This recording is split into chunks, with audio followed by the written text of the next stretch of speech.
dans Ézéchiel 33.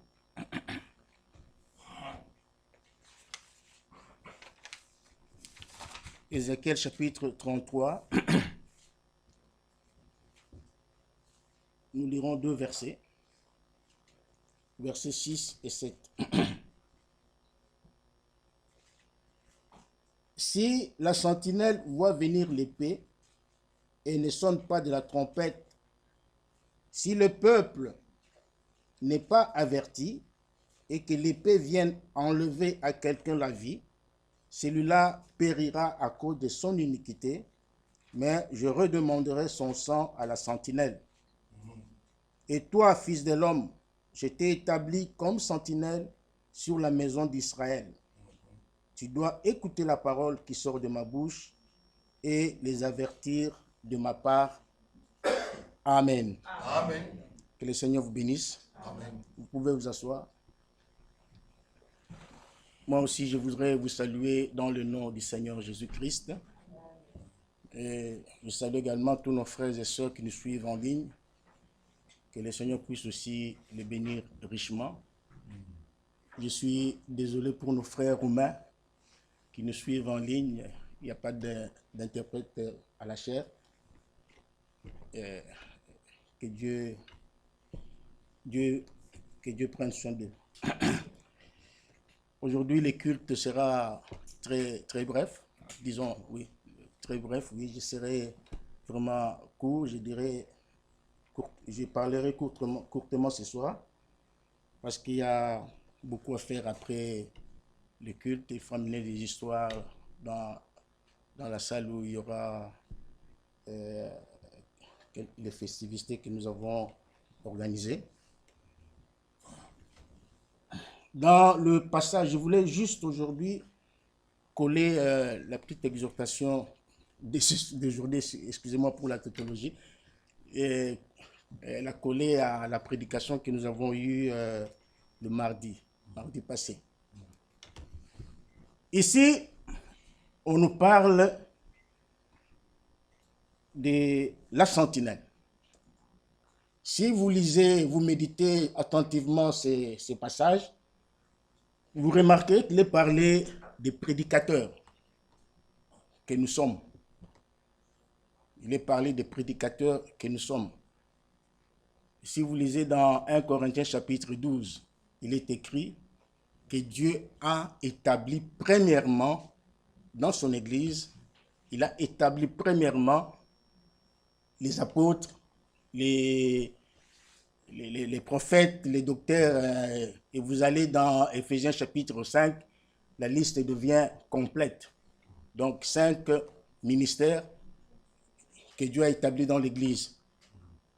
Et ces ministères sont vraiment très importants dans l'Église. Que ce soit dans l'Église universelle, que ce soit dans l'Église locale. Ils sont très importants. Ces 5 ministères occupent un rang plus élevé dans l'Église du Dieu vivant. Il y a les anciens viennent plus tard. Les anciens viennent plus tard. Quand le besoin se fait sentir dans l'Église locale, là, on établit des anciens. Et aussi les diacres. C'est quand le besoin se fait sentir. Mais les 5 ministères sont très importants dans l'Église du Dieu vivant. Parce que sans ces 5 ministères, les saints ne peuvent pas arriver à la perfection. Et sans ces 5 ministères, le corps de Christ ne peut jamais être édifié. C'est ce qui est écrit dans Éphésiens chapitre 4, versets 11 et 12. Ce sont vraiment très importants. Alors, nous devons savoir aussi une chose, que ces ministères n'échappent pas au jugement de Dieu. Les ministres seront sévèrement jugés par le Seigneur lui-même. C'est ce que Paul dit ici dans, et non plutôt Jacques. Jacques dit dans son chapitre 3e, Jacques dit, il dit, mes frères, au verset 1er, Jacques chapitre 3, il dit, mes frères, qu'il n'y ait pas parmi vous un grand nombre de personnes qui se mettent à enseigner, car vous savez que nous serons jugés plus sévèrement. Vous me suivez? Amen.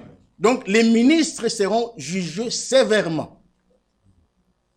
Alors, ces ministres, ces gens qui ont reçu de la part du Seigneur un ministère, ils ont une très grande responsabilité, n'est-ce pas, dans l'église du Dieu vivant. Ils sont responsables de vos âmes. Ils sont responsables de vos âmes. Donc, ils ne font pas du théâtre ici. Nous ne venons pas faire du théâtre ici. Nous ne venons pas ici pour faire n'importe quoi ou dire n'importe quoi au peuple de Dieu. Lorsque nous montons ici à la chaire, nous les faisons avec un plus grand respect. Nous les faisons avec un saint respect. Nous respectons les dieux que vous adorez et nous respectons le peuple de Dieu. C'est pourquoi nous ne venons pas dire n'importe quoi ici. Alors, nous serons jugés sévèrement. C'est ce que la Bible dit. Et Paul, dans Actes chapitre 20, dit ceci. Il dit, chapitre 20, il dit, d'abord verset 24, il dit, « Mais je ne fais pour moi-même aucun cas de ma vie, comme si elle m'était précieuse, pourvu que j'accomplisse ma course avec joie et le ministère que j'ai reçu du Seigneur Jésus, d'annoncer la bonne nouvelle de la grâce de Dieu. » Amen. Alors le verset 26, il dit, « C'est pourquoi je vous déclare aujourd'hui que je suis pur du sang de vous tous. » Alléluia. Amen. Il dit, « Je suis pur du sang de vous tous, car je vous ai annoncé tous les conseils de Dieu sans en rien cacher. » Amen. Nous sommes là pour vous prêcher les conseils de Dieu. Pour vous donner des conseils divins. Nous sommes là pour vous annoncer la parole de Dieu. Nous ne sommes pas là pour vous flatter, non, mais nous sommes là pour vous dire des choses qui viennent de la part de Dieu, parce que le but que nous poursuivons, c'est votre sanctification. Amen. Le but que nous poursuivons, c'est la sanctification de l'Église. Nous voulons que l'Église soit sanctifiée. C'est ce que Jésus attend ce jour-là. Le jour où il va lui-même, la Bible dit, lui-même va se présenter une Église sans tache, ni ride, ni rien de semblable, mais sainte et irrépréhensible. Et l'Église, c'est vous. Alors il veut que son peuple soit un peuple sans reproche. Il veut que son peuple soit un peuple irrépréhensible, un peuple correct, un peuple plein d'amour. C'est ce que Dieu attend de son peuple. La sainteté, l'amour véritable.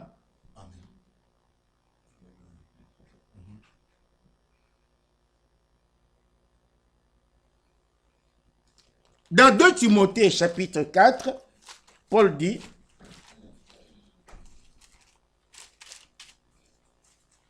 au verset 1er, il dit, « Je t'en conjure devant Dieu et devant Jésus-Christ, qui doit juger les vivants et les morts. Et au nom de son avènement et de son royaume, prêche la parole. » Nous sommes là pour prêcher la parole de Dieu. Nous sommes là pour prêcher la parole de Dieu et non pour prêcher des histoires. Mais la parole qui vient de la part du Seigneur. Et la Bible continue, il dit, insiste. Paul dit à son collaborateur Timothée, il dit, insiste en toute occasion favorable ou non. Est-ce que vous me suivez? Amen. En toute occasion favorable ou non, prêche la parole. Insiste. Qu'il le veuille ou pas, insiste. Toi, prêche la parole de Dieu. Amen. Et le Seigneur a parlé à Paul dans Actes chapitre, je crois, 18. Il lui a parlé en songe. Il dit, prêche la parole, ne t'étais pas. Parle. Amen. Parce que j'ai un peuple dans cette ville. Amen. Et si vous êtes enfant de Dieu, vous êtes censé accepter la parole de Dieu. Qu'elle soit, même si elle est dure, vous êtes censé l'accepter du moment où c'est la parole qui sort de la bouche de Dieu. Parce que l'homme ne vivra pas de pain seulement, mais de toute parole qui sortira de la bouche de Dieu. Amen. Dans la parole de Dieu, il y a la vie. Amen. Et dans la parole de Dieu, il y a comment dirais-je, le pouvoir de transformer quelqu'un. Amen. Et Paul dit, insiste en toute occasion favorable ou non. Qu'ils acceptent ou pas, toi prêche la parole de Dieu. Et je ne sais pas si c'est dans Ézéchiel ou quelque part, il dit, ne regarde pas, n'aie pas peur de leurs yeux là, de leurs petits yeux. Non, non, non, non, non. Ne les crains pas. Nous ne sommes pas. La Bible dit, nous sommes des sentinelles. Quand la sentinelle, quel est son travail, quel est son rôle? C'est lorsqu'elle voit l'épée venir, il doit avertir. Quand il voit les dangers qui arrivent, il doit avertir le peuple. Le mal entre dans l'église, il doit avertir le peuple. S'il n'avertit pas le peuple va mourir. C'est vrai, le peuple va mourir. Mais la Bible dit, Dieu lui-même redemandera le sang de ce peuple-là à cette sentinelle-là. Parce qu'elle n'a pas fait bien son travail.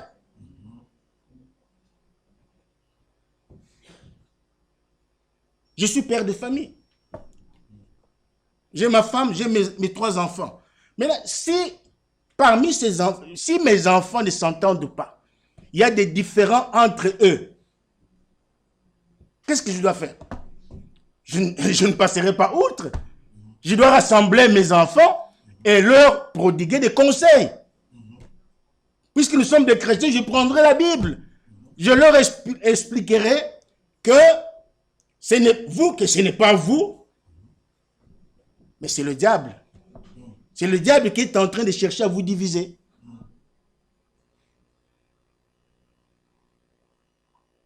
Et c'est la même chose aussi avec l'Église. Quand il y a quelque chose qui ne va pas dans l'Église, moi personnellement, c'est mon devoir de le dire, d'avertir au peuple. C'est ce que nous avions dit mardi. On n'a pas visé quelqu'un, on n'a pas ciblé quelqu'un, mais notre cible, c'est le diable. Notre cible, c'est le péché. Le but de cette prédication, de nos prédications, c'est de vous amener à la sanctification, mes frères et sœurs. Acceptez les réprimandes. Paul continue, il dit, favorable ou non, il dit, reprends. Reprends. Quand quelqu'un fait quelque chose de faux, on doit le reprendre. Amen. Amen. On doit le reprendre. Amen. Vous savez, Paul est venu après Pierre. Pierre a commencé avec Jésus. Paul est venu quand Jésus était déjà parti. Mais Paul, un jour, il a repris Pierre. Il a repris dans l'assemblée. La Bible dit que c'était dans l'assemblée. Et leurs assemblées là-bas, ce n'étaient pas des petites assemblées comme la nôtre ici. Hein. C'est des grandes assemblées, il y avait du monde. Hein. Déjà, le premier jour de la Pentecôte, il y avait au moins 3000 âmes qui étaient sauvées. Et Paul a repris, il a dit que tu es hypocrite. Il n'a pas mâché ces mots.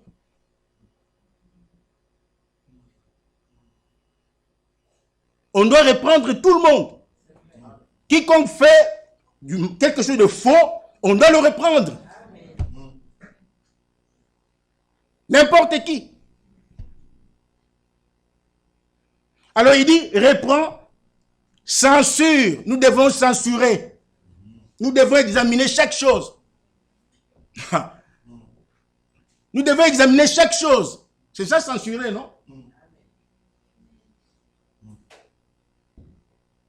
Quand quelque chose est faux, nous censurons avec la Bible. Ça ne passe pas. Filtre. Exhorte avec toute douceur et en instruisant, etc.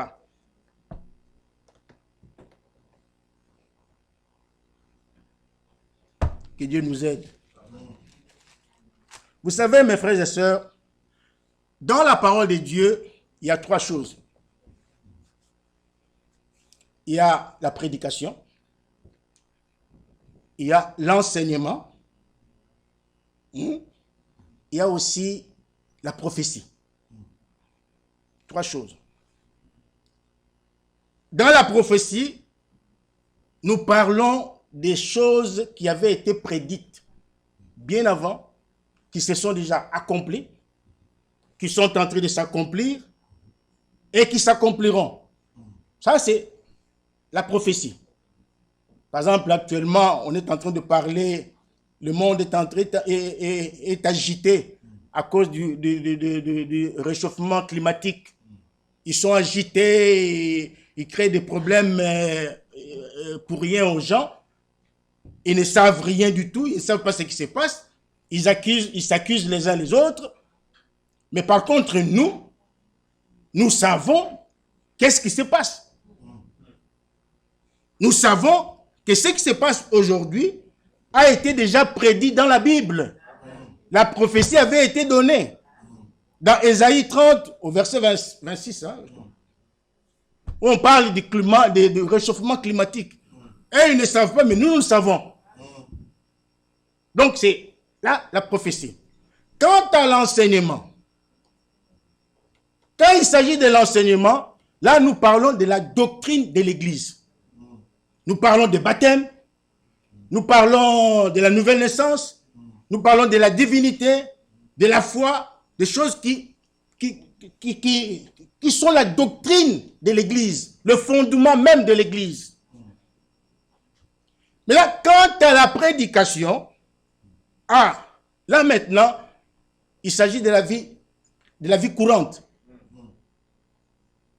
Maintenant, par la prédication, nous entrons dans vos vies. Nous, prédicateurs, nous entrons maintenant dans vos vies. Nous entrons dans vos maisons. C'est pourquoi Frère Franck a toujours insisté. Il dit, lisez beaucoup Frère Branham, parce que dans ses prédications, il est entré dans nos maisons. Il est entré dans nos vies. Il nous prêche la sanctification. Là, c'est dans la prédication. Dans la prophétie, il n'y a pas la sanctification. Dans l'enseignement, il n'y a pas la sanctification. Mais dans la prédication, là, on touche maintenant la plaie. Nous prêchons des choses que nous voyons. Nous prêchons des choses que nous entendons. Nous prêchons des choses que vous faites. Je te vois en mini-jupe. Je ne peux pas rester tranquille. Je te vois fumer. Je ne peux pas rester tranquille. Je dois les dire du haut de la chair. Mais là, je ne te vise pas, ma soeur. Je ne te vise pas, mon frère. Je vise le diable. C'est ce que nous avons essayé de montrer mardi. Nous n'avons pas à lutter contre la chair et le sang, mais contre les esprits mauvais, contre les dominations. Et nous avons montré que le diable n'est jamais tranquille lorsque les enfants de Dieu sont unis. Lorsque les enfants de Dieu s'aiment, le diable n'est pas content, il n'aime pas ça.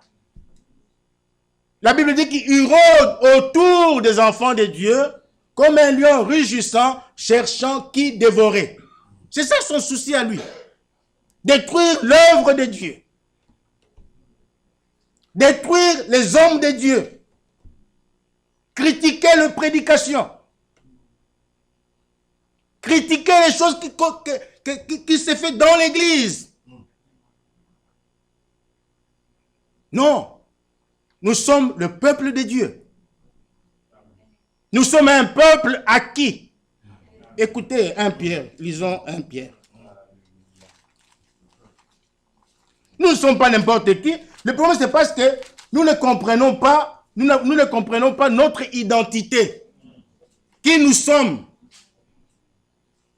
Chacun de nous a une identité. Chacun de nous a sa carte d'identité. Frère Moutis, tu as ta carte d'identité.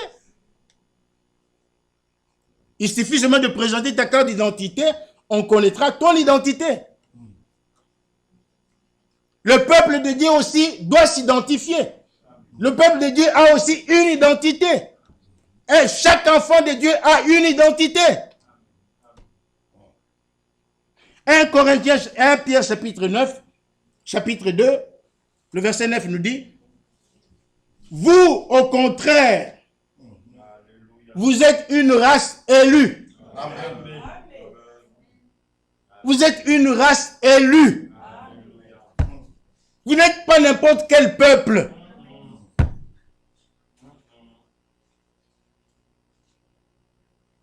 Vous n'êtes pas n'importe quel peuple. Vous devez vous estimer heureux. Amen. Dans Psaume 33, il est écrit, heureux le peuple, ces peuples dont l'Éternel est le Dieu. Dans Actes chapitre 15, il est écrit, je crois que c'est Jacques qui disait, que Dieu a jeté son regard sur les nations pour chercher au milieu d'elles un peuple qui puisse porter son nom. Amen. Mais si vous êtes ce peuple-là, qui portait le nom du Seigneur Jésus-Christ, notre Sauveur, mais pourquoi vous n'aimez pas les réprimandes? Pourquoi vous n'acceptez pas les réprimandes?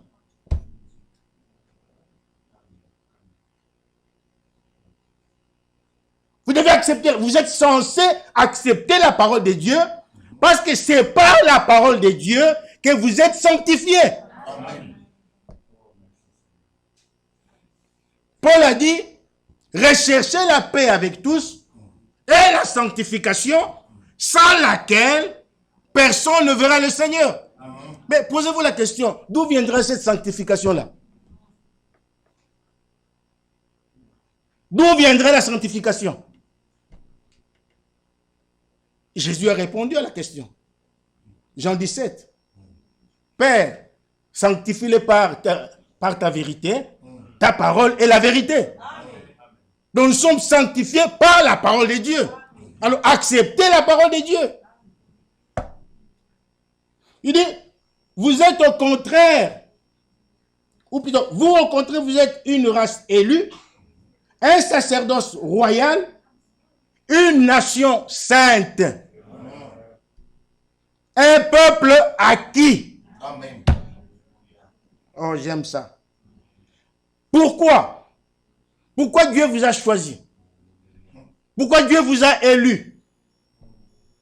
Dans Éphésiens chapitre 1, je crois, il est écrit que nous avons été élus dès avant la fondation du monde. Amen. Avant que Dieu ne crée le monde, avant que le monde ne soit monde, Dieu vous avait déjà choisi. Il vous avait déjà élu. Et pourquoi il vous a élu? Il dit, afin que vous annonciez les vertus de celui qui vous a appelé des ténèbres à son admirable lumière. Amen. Verset 10. Vous qui autrefois n'étiez pas un peuple, vous n'étiez pas un peuple autrefois, vous étiez abandonnés, Dieu ne vous connaissait pas. L'unique peuple que Dieu s'était choisi sur la terre, c'était Israël. Israël était le seul peuple que Dieu s'était choisi sur la terre. C'est à Israël que Dieu envoyait les prophètes. C'est à Israël que Dieu avait donné la loi. C'est à Israël que Dieu envoyait la colonne de feu. Il y avait plusieurs peuples sur la terre, mais la colonne de feu n'était qu'en Israël, qu'avec le peuple de Dieu. Jour et nuit. Le jour, c'était la colonne de nuée. La nuit, c'était la colonne de feu. Vous comprenez ça, mes frères? Prenons ces choses au sérieux. Mais par grâce, dans son amour, Dieu s'est révélé à nous. Il nous appelle maintenant son peuple. Il a aveuglé Israël, il vous a ouvert les yeux et vous avez accueilli Jésus. C'est une grâce. Vous ne l'avez pas mérité. Mais il vous donne sa parole. Il dit, prenez ma parole. Si vous voulez bien marcher, prenez ma parole. Vous qui autrefois n'étiez pas un peuple et qui maintenant êtes le peuple de Dieu. Ah, ça c'est bien ça. Qui maintenant, vous êtes le peuple de Dieu. Vous qui n'aviez pas obtenu miséricorde et qui maintenant avez obtenu miséricorde, il dit, bien-aimé, maintenant écoutez l'exhortation de Paul. Il dit, bien-aimé, je vous exhorte comme étrangers et voyageurs sur la terre à vous abstenir de convoitises charnelles qui font la guerre à l'âme. Maintenant, il dit, ayez au milieu des païens. C'est là où il y a les problèmes maintenant. Ayez au milieu des païens une bonne conduite. Ayez au milieu des païens une bonne conduite. C'est-à-dire, lorsque vous vous retrouvez dans le milieu des païens, soyez des chrétiens. Amen. Soyez des chrétiens. Ayez une vie digne de l'évangile. Soyez des modèles. Soyez une lettre. Soyez une lettre écrite par le Saint-Esprit et lue par des hommes. Soyez des prédications. Prêchez les autres par votre conduite. Par votre façon de vous habiller. Par votre façon de parler.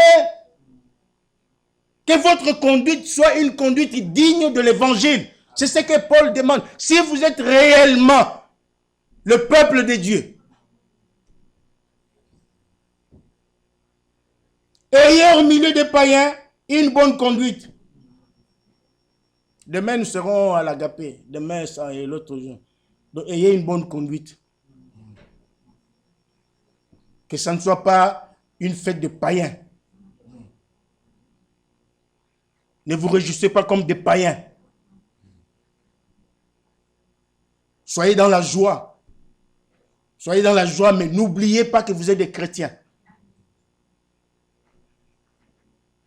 Que la parole de Dieu soit au centre de toutes choses. N'oubliez pas cela. Ce n'est pas une fête d'anniversaire non, non, non. C'est une fête d'amour. Repas d'amour. N'en profitez pas pour commencer à faire n'importe quoi. Ça, c'est mon exhortation. Donc, ayez au milieu des païens une bonne conduite, afin que là même où ils vous calomnient, comme si vous étiez des malfaiteurs, ils remarquent vos bonnes œuvres et glorifie Dieu au jour où il les visitera. Soyons des chrétiens.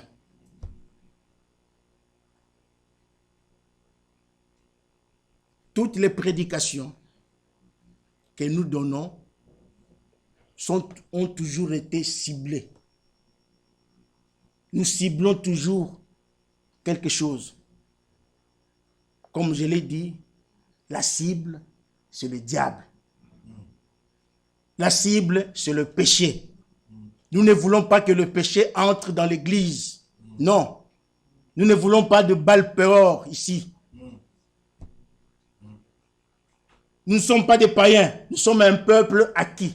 Nous sommes un peuple saint. Nous sommes un peuple royal.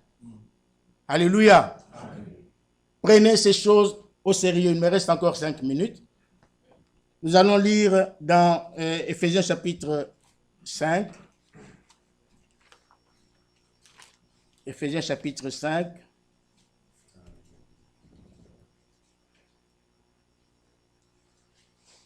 Nous l'avons déjà dit verbalement, mais nous allons quand même le lire. Commençons au verset 25. Marie, que chacun aime sa femme comme Christ a aimé l'Église et s'est livré lui-même pour elle. Pourquoi Christ a aimé l'Église? Christ, ou plutôt je vais dire, Christ a aimé l'Église et en l'aimant, il s'est lui-même livré. Il a donné sa vie pour Christ, pour l'Église.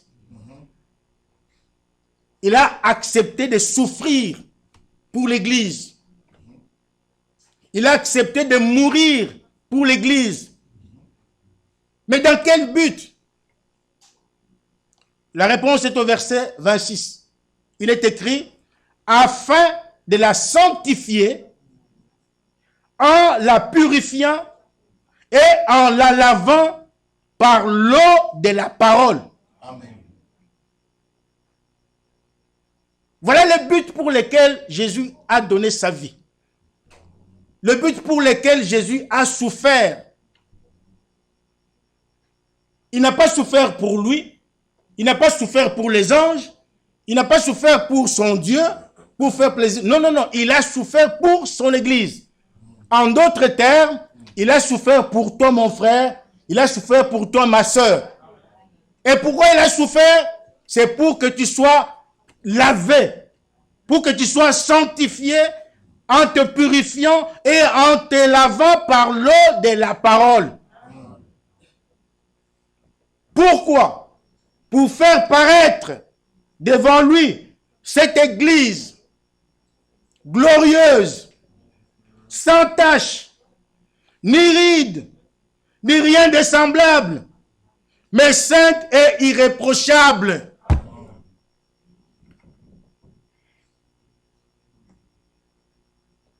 Alléluia. Amen. C'est quand même suffisant pour ce soir. Hein? La sanctification.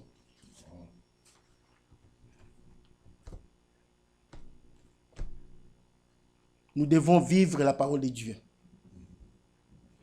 Nous devons avoir une vie digne de l'évangile. Nous devons avoir la crainte de Dieu. Nous devons craindre Dieu dans notre cœur. Dieu n'est pas,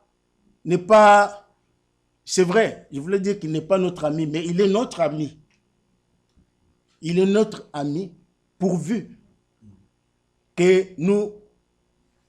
Lisons-les. C'est quoi? C'est où alors? Jean combien? 15. Jean 15. J'aimerais lire ça et puis nous allons terminer. Il dit, verset 12 dit, c'est ici mon commandement. Aimez-vous les uns les autres comme je vous ai aimé. Il n'y a pas de plus grand amour que de donner sa vie pour ses amis. Vous êtes mes amis. Gloire à Dieu. Que Dieu soit loué. Nous sommes ses amis. Mais il ne s'est pas arrêté là. Mais il dit, si, il y a un si. Si vous faites ce que je vous commande. Amen. Alléluia. Amen. Donc si tu n'obéis pas à la parole de Dieu, si tu ne fais pas ce que Jésus te commande, alors tu n'es pas son ami. Tu n'es pas son ami. Et si tu veux réellement être l'ami de Jésus, alors tu dois faire ce que lui te commande. Dans Luc chapitre 6, il dit, pourquoi m'appelez-vous Seigneur, Seigneur, et ne faites pas ce que je vous dis? Oh Seigneur Jésus, mais entre-temps, tu désobéis à la parole de Dieu. Entre-temps, tu fais ce qui te semble bon. Tu vis comme toi tu veux. Non, il faut vivre selon ce que lui veut pour être son ami. Alléluia. Amen. Que le Seigneur vous bénisse. Amen.